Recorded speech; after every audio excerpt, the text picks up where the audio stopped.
नमस्कार दोस्तों। जो लोग आरआरबी एनटीपीसी का फॉर्म भरेंगे वो लोग बड़ी ध्यान से ये समझ लें कि अभी रिसेंट में जो लोको पायलट और ग्रुप डी के एग्जाम हो चुके हैं रेलवे वाले, उनमें जो क्वेश्चन पूछे गए थे उनको जरूर करना है। हमें कम से कम 30% क्वेश्चन हमें रिपीट मिलेंगे। तो मैंने आज टेलीग्राम पर आप ये पीडीएफ देख सकते हैं। रेलवे लोको पायलट और रेलवे ग्रुप डी में जितने भी क्वेश्चन पूछे गए थे सबको कंबाइन करके एक सिंगल पीडीएफ बनाया है, जिसको आप टेलीग्राम से उठा सकते हैं। मैंने इसको टेलीग्राम पर अपडेट कर दिया है। आप देख सकते हैं ये वाला पीडीएफ 2 MB का पीडीएफ है। ये यहाँ पर आपको दिखाता है तो ये वाला। और आरआरबी एनटीपीसी के लिए आप कह सकते हो मास्टर पीडीएफ आपके लिए होगा। तो सभी लोग टेलीग्राम को ज्वाइन करके इसको जरूर ले लें। अब हम लोग शुरू करते हैं 2 मार्च 2019 के करंट अफेयर्स के वीडियो को। देखो यहाँ पर आज का जो सबसे पहला क्वेश्चन बना है वो बना है बूढ़े माता पिताओं के ऊपर। बहुत सारे लोग अपने बूढ़े माता पिताओं के साथ में गलत व्यवहार करते हैं, जिसके चलते एक राज्य है जिसने इसके लिए कंसर्न जाहिर किया है और यहीं से बना है आज का क्वेश्चन। तो क्वेश्चन देखो क्या बना है कि हाल ही में भारत के किस राज्य में प्रणाम आयोग का गठन किया गया है। तो यहाँ पर ये जो आयोग है जिसका नाम है प्रणाम, ठीक है, प्रणाम नाम का जो आयोग है इसको असम राज्य में शुरू किया गया है। ऑप्शन सी यहाँ पर बिल्कुल सही हो जाएगा। तो यहाँ पर इसका राइट आंसर हो जाएगा ऑप्शन सी, यानी कि असम इसका राइट आंसर हो जाएगा। फिर से समझ लेना, भारत के किस राज्य में प्रणाम नाम का एक आयोग बनाया गया है। तो यहाँ पर ये बनाया गया है असम राज्य में। अब इसके बारे में थोड़ा सा और जानेंगे। यहाँ पर देखो प्रणाम जो शब्द है ये वो वाला प्रणाम नहीं है जैसे कि हम हाथ जोड़कर किसी को नमस्कार करते हैं तो उसको भी प्रणाम बोला जाता है, ठीक है। तो यहाँ पर प्रणाम का फुल फॉर्म भी होगा जो हो सकता है एग्जाम में पूछ लिया जाए। तो प्रणाम का फुल फॉर्म है parents responsibility and norms for accountability and monitoring. ये इसका फुल फॉर्म हो जाएगा, याद रखना। अब चूंकि इसका काम अगर हम लोग पूछे इसका उद्देश्य क्या है, तो इसके नाम से ही पता चल रहा है पेरेंट्स रिस्पॉन्सिबिलिटी, यानी कि जो बूढ़े पेरेंट्स होते हैं, माता पिता होते हैं, उनकी रिस्पॉन्सिबिलिटी को लेकर इस कानून आयोग को गठित किया गया है। इसमें करना क्या होगा, इसमें करना क्या होगा कि जो हमारे पेरेंट्स होते हैं, साथ ही साथ में दिव्यांग भाई बहन भी हैं अगर, तो उनकी जो भी ज़रूरतें होती हैं या उनका समय पर जो सुरक्षा प्रदान करनी होती है या उन्हें वित्तीय सुरक्षा प्रदान करनी होती है वो लड़के को उठानी पड़ेगी। उसमें अगर कोई किसी भी तरीके का कंप्लेन आता है तो उस कंप्लेन को देखने के लिए ये आयोग गठित किया गया है। इसमें खास बात ये है कि ये स्पेशली बनाई गई है जितने भी असम राज्य में राज्य कर्मचारी हैं जो सरकारी नौकरी कर रहे हैं, तो राज्य सरकार के जो कर्मचारी हैं उनको लेकर इस स्कीम को बनाया गया है, ठीक है। तो इस टाइप की इकलौती पहली स्कीम है, तो इसको आप याद रखेंगे, एग्जाम पॉइंट ऑफ व्यू से मोस्ट इंपॉर्टेंट क्वेश्चन बनेगा, ठीक है। आगे चलते हैं अगले क्वेश्चन की तरफ। देखो भारत के नई दिल्ली में ISSF विश्व कप चल रहा है, ठीक है। तो जाहिर सी बात है उससे क्वेश्चन बनेंगे। तो उस विश्व कप में हुआ क्या है कि भारत के 2 शूटर हैं, एक है मनु भाकर, एक है मनु, एक है सौरभ। तो मनु और सौरभ ने कितने मीटर की एयर पिस्टल की मिश्रित टीम स्पर्धा में स्वर्ण पदक जीता है। तो यहाँ पर एक इवेंट हुआ है जिसमें 10 मीटर, ठीक है, इसी टाइप से क्वेश्चन पूछा जाता है। 10 मीटर की पिस्टल मिश्रित इवेंट जो होता है जिसमें 2 प्लेयर होते हैं, सौरभ और मनु, दोनों ने ही, इन दोनों की ही जोड़ी ने इस इवेंट में स्वर्ण पदक जीता है 10 मीटर राउंड में। तो यहाँ पर दोनों का फोटो आपको दिखा देता हूँ। ये है मनु और ये है सौरभ। दोनों ही बहुत ही टैलेंटेड प्लेयर्स हैं और हम लोगों के लिए मोटिवेशन में है कि इतनी कम एज में इतने अच्छे मुकाम पर ये पहुंचे हैं। आगे चलते हैं करंट अफेयर्स के अगले क्वेश्चन की तरफ। देखो रेलवे में कुल मिलाकर कितने 17 जोन हम लोगों को अभी तक मालूम थे, लेकिन +1 कर दीजिए क्योंकि रेलवे में एक और नए जोन का गठन हो चुका है। कुल मिलाकर अब जोन जो हो जाएंगे वो 18 हो जाएंगे। तो यहाँ पर क्वेश्चन क्या बना है कि रेल मंत्री ने किस नाम से भारतीय रेलवे का एक नया जोन घोषित किया है। तो देखो नया जो जोन बनाया गया है वो बनाया गया है दक्षिणी तट रेलवे। ऑप्शन ए यहाँ पर बिल्कुल सही हो जाएगा। दक्षिणी तट रेलवे को भारतीय रेलवे का नया जोन बनाया गया है। तो रेलवे वगैरह एग्जाम में ये पूछा जरूर जाएगा। वहीं पर आपको अगर टोटल नंबर ऑफ जोन अगर पूछा जाए तो 18 जोन हो जाएंगे। इस क्वेश्चन को घुमा फिरा के ऐसे भी पूछा जा सकता है कि भारतीय रेलवे के 18वें जोन का क्या नाम है। तो आप लोग को इसमें बड़ी आसानी से बता लेंगे। अगर इस 18वें रेलवे जोन का हेडक्वार्टर यानी कि मुख्यालय पूछा जाए तो आंध्र प्रदेश का जो विशाखापट्टनम है ये इसका हेडक्वार्टर हो जाएगा। सारी चीज़ों को समझते चलना, पॉइंट बाई पॉइंट सब कुछ बताऊंगा। रेगुलर बेसिस पर अगर आदत बना लोगे इस करंट अफेयर्स की तो कोई भी एग्जाम इंडिया के अंदर अगर हो रहा है तो 90% क्वेश्चन इसी वीडियो से आपको मिल जाएंगे। देखो यहाँ पर रेलवे के जो डिवीज़न होते हैं, जो जोन होते हैं, उनका किस तरीके से क्लासिफिकेशन होता है। सबसे पहले तो देखो जोन होते हैं, ठीक है, जो कि अब 18 हो गए हैं। तो जब 17 जोन थे उन 17 जोनों को फिर से डिवाइड किया जाता है, उसके बाद में यहाँ पर डिवीज़न बनाए जाते हैं। तो इस तरीके से अगर इंडिया का मैप देखोगे तो टोटल 17 जोन जो हैं वो इस मैप में आपको हल्के हल्के दिख रहे होंगे, जैसे 1, ये 17 है, 16 है, 14 है, 13 है। तो इस तरीके से पूरे इंडिया में ये जोन फैले हुए हैं, ठीक है। तो यहीं पर साउथ के साइड में एक नया जोन भी बनाया गया है। आगे चलते हैं करंट अफेयर्स के अगले क्वेश्चन की तरफ। अगला क्वेश्चन है, एक अवार्ड है जिसको शॉर्टकट में बोलते हैं मेटा, META। अगर इसके फुल फॉर्म की बात करी जाए तो ये है 14वें Mahindra excellence in theatre award. ये जो अवार्ड है में किसे लाइफ टाइम अचीवमेंट पुरस्कार से सम्मानित किया गया है। तो मेटा नाम का जो अवार्ड है जिसका नाम है Mahindra excellence in theatre award, इसमें लाइफ टाइम अचीवमेंट पुरस्कार जो है वो दिया गया है महेश एल कुंचवार को।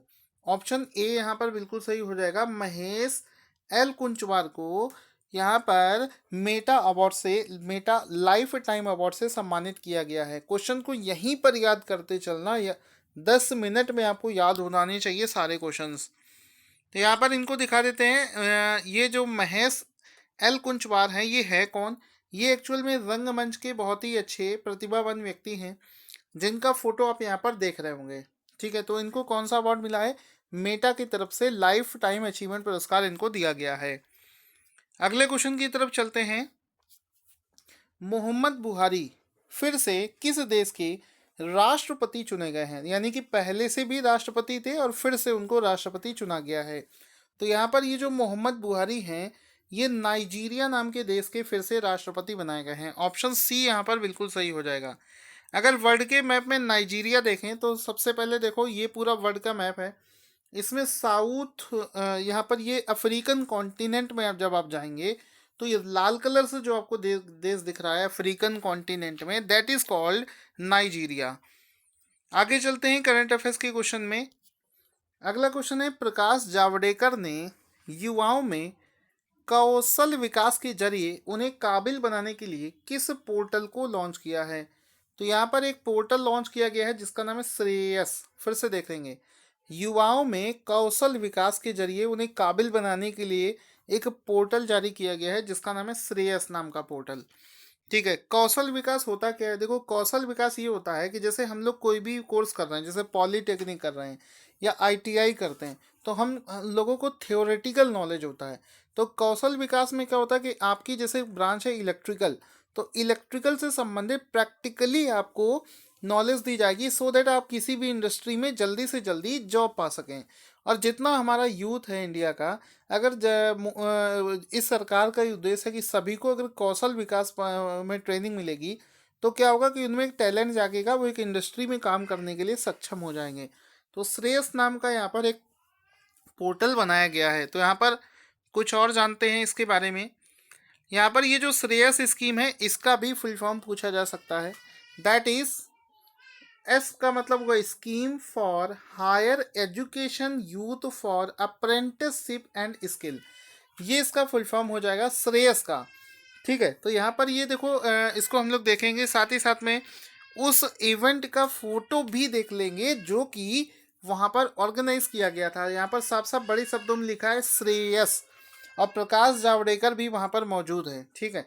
तो कौशल विकास को लेकर श्रेयस नाम का ये इवेंट ऑर्गेनाइज किया गया है। चीज़ें याद करते चलिए। यहाँ पर कुछ एक्स्ट्रा इन्फॉर्मेशन भी है जिसको आप PDF डाउनलोड करके पढ़ लेंगे, इसको मैं यहाँ पर डिस्कस नहीं कर पा रहा हूँ। अगला क्वेश्चन है कि चौथा वैश्विक डिजिटल स्वास्थ्य भागीदारी शिखर सम्मेलन जिसको बोलेंगे fourth global digital health partnership summit जो है, ये कहाँ पर शुरू हुआ है? तो ये जो digital digital health partnership programme है, that is started in New Delhi. Right answer क्या हो जाएगा? दिल्ली इसका राइट आंसर हो जाएगा। यहाँ पर जो स्वास्थ्य मंत्री हैं जेपी नड्डा जी, उन्होंने इस प्रोग्राम में पार्टिसिपेट किया है। और अगर इसके फोटो की बात करी जाए तो यहाँ पर देखो साफ साफ लिखा है global digital health partnership programme summit. और ये देखो यहाँ पर सारे जो लीडर्स हैं वो यहाँ पर मौजूद हैं, जिन लोगों ने दिल्ली में इस इवेंट को शुरू किया है, जिसमें डिस्कस क्या करेंगे, स्वास्थ्य को लेकर जो समस्याएं आ रही हैं उन समस्याओं से कैसे निपटा जाए, या स्वास्थ्य को ग्लोबल ग्लोबल लेवल पर कैसे और इसमें इम्प्रूवमेंट किया जा सके। उन सभी चीज़ों पर यहाँ पर अलग अलग देशों के जितने भी स्वास्थ्य संबंधी लोग हैं, जो कि स्वास्थ्य सेवाओं से जुड़े हुए हैं, वो लोग यहाँ पर डिस्कशन करते हैं। तो यहाँ पर यहाँ पर नई दिल्ली में ये प्रोग्राम समिट शुरू हुआ है। अगला क्वेश्चन है कि हाल ही में किस बैंक ने सुधारों के एजेंडे, जिसको इंग्लिश में बोलेंगे बैंकिंग रिफॉर्म्स, के कार्यान्वयन में पहला स्थान प्राप्त किया है? तो आप ये चीज़ जानकर विश्वास नहीं करोगे कि यहाँ पर पंजाब नेशनल बैंक ने नंबर 1 की पोजीशन हासिल करी है। अगर पिछले साल की बात करी जाए तो जब हम लोग बात कर रहे थे नीरव मोदी की और जितने भी भगौड़े थे, ये लोग पंजाब नेशनल बैंक का ही पैसा लेकर भागे थे। उस समय सबसे ज़्यादा मतलब कह सकते हो खराब परफॉर्मेंस पंजाब नेशनल बैंक की थी। लेकिन यहाँ पर एक साल के अंदर ही पंजाब नेशनल बैंक ने बहुत ही अच्छी परफॉर्मेंस दी है। मतलब सिक्योरिटी का रीज़न हो, या कोई भी जांच का विषय हो, या केवाईसी से लेकर बात हो, या लोन देने की बात हो, हर चीज़ में बहुत ही अच्छा परफॉर्मेंस करते हुए यहाँ पर नंबर 1 का स्थान प्राप्त किया है बैंकिंग रिफॉर्म्स में, यानी कि सुधारों के एजेंडे में। तो यहाँ पर पीएनबी इसका राइट आंसर हो जाएगा। Punjab national bank is the number 1 bank जो कि सबसे अच्छा परफॉर्मेंस कर रहा है। यहाँ पर पीएनबी के अगर सीईओ की बात करी जाए तो सुनील मेहता यहाँ पर उनके सीईओ हैं, और मुख्यालय इसका नई दिल्ली में पड़ेगा। अगला क्वेश्चन है कि पश्चिम बंगाल में किस नाम से एक शिक्षा पोर्टल लॉन्च किया गया है? एजुकेशनल पोर्टल लॉन्च किया गया है, वो भी पश्चिम बंगाल में। तो यहाँ पर देखो पश्चिम बंगाल में जो पोर्टल लॉन्च किया गया है उसका नाम है बंगलार शिक्षा। फिर से देख लेना। देखो मैं आपको सिर्फ एक ऑप्शन बताता हूँ, आप लोग वीडियो को पॉज करके चारों ऑप्शन पढ़ लिया करो, क्योंकि कन्फ्यूज़न क्रिएट हो जाएगा। ठीक है, तो यहाँ पर देखो बंगलार शिक्षा नाम से एक पोर्टल लॉन्च किया गया है पश्चिम बंगाल सरकार के द्वारा, जहाँ पर आप देख सकते हैं कि ये इसमें क्या होगा कि रियल टाइम पर डेटा यहाँ पर शो कर सकता है। इसका मतलब है कि स्कूल से रिलेटेड या शिक्षा से रिलेटेड जितने भी इंस्टीट्यूट यहाँ पर जुड़े हुए हैं, सभी का रियल टाइम में डेटा को संग्रहित इकट्ठा किया जा सकता है और ट्रांसमिट भी किया जा सकता है। तो इसमें क्लासों का अरेंजमेंट हो गया, कोर्सेस हो गए, सिलेबस हो गए, बच्चों का रजिस्ट्रेशन होगा, ये सारी चीज़ें रियल टाइम पर वर्क करती हैं। कुल मिलाकर शिक्षा के स्तर को बढ़ाने के लिए ही इस पोर्टल को लॉन्च किया गया है, जिसका नाम क्या है? बंगलार शिक्षा इसका नाम हो जाएगा। आगे चलते हैं। अगला क्वेश्चन है केंद्रीय मंत्री स्मृति ईरानी ने भारत के किस राज्य में टाइटन वाला म्यूजियम का उद्घाटन किया है? नाम थोड़ा अजीब सा लग रहा होगा। देखो ये जो टाइटन वाला म्यूजियम है इसको राजस्थान में शुरू किया गया है। उद्घाटन किसने किया है? केंद्रीय मंत्री स्मृति ईरानी ने। अब इसके बारे में थोड़ा सा और जानेंगे। यहाँ पर ये जो संग्रहालय है ये राजस्थान के बगरू में छिपा समुदाय, देखो एक छिपा समुदाय है जिसमें क्या एक विशेष तरीके की कला है। ठीक है, उनके पारंपरिक हाथ से बनाई हुई मुद्रण की हुई कला है। ठीक है, तो ये जो हाथों से बनाई हुई जो उनकी पारंपरिक कला है उसको संरक्षित करने के लिए इस म्यूजियम को बनाया गया है, इस संग्रहालय को बनाया गया है। यहाँ पर एक चीज़ समझेंगे कि यहाँ पर जो मैंने नाम लिया था टाइटन वाला म्यूज़ियम, इसका नाम टाइटन वाला म्यूज़ियम इस वजह से रखा गया क्योंकि एक व्यक्ति हैं सूरज नारायण टाइटन वाला। ठीक है, वो सबसे पहले ऐसे व्यक्ति थे जिन्होंने इस कला को संरक्षित रखने के लिए प्रयास जारी किए थे। इस वजह से उन्हीं के नाम पर इस संग्रहालय म्यूज़ियम का नाम टाइटन वाला रखा गया। अब राजस्थान के बारे में कुछ चीज़ें आपको पता होंगी। राजधानी जयपुर है, मुख्यमंत्री अशोक गहलोत है, और राज्यपाल की बात करी जाए तो कल्याण सिंह वहाँ के राज्यपाल हो जाएंगे। तो ये तो थे आज के क्वेश्चन। अब रिवीजन वाले क्वेश्चन भी देख लेते हैं। आज का सबसे पहला क्वेश्चन है कि राष्ट्रीय विज्ञान दिवस प्रतिवर्ष किस दिन मनाया जाता है? इंक्लूसिव इंटरनेट इंडेक्स में भारत की रैंक क्या है? राष्ट्रीय युवा संसद महोत्सव 2019 पुरस्कार कहाँ पर प्रदान किए गए हैं? जल्दी से तीनों क्वेश्चंस का आंसर दे देना। मोटिवेट करने के लिए वीडियो को लाइक और शेयर करना ना भूलें।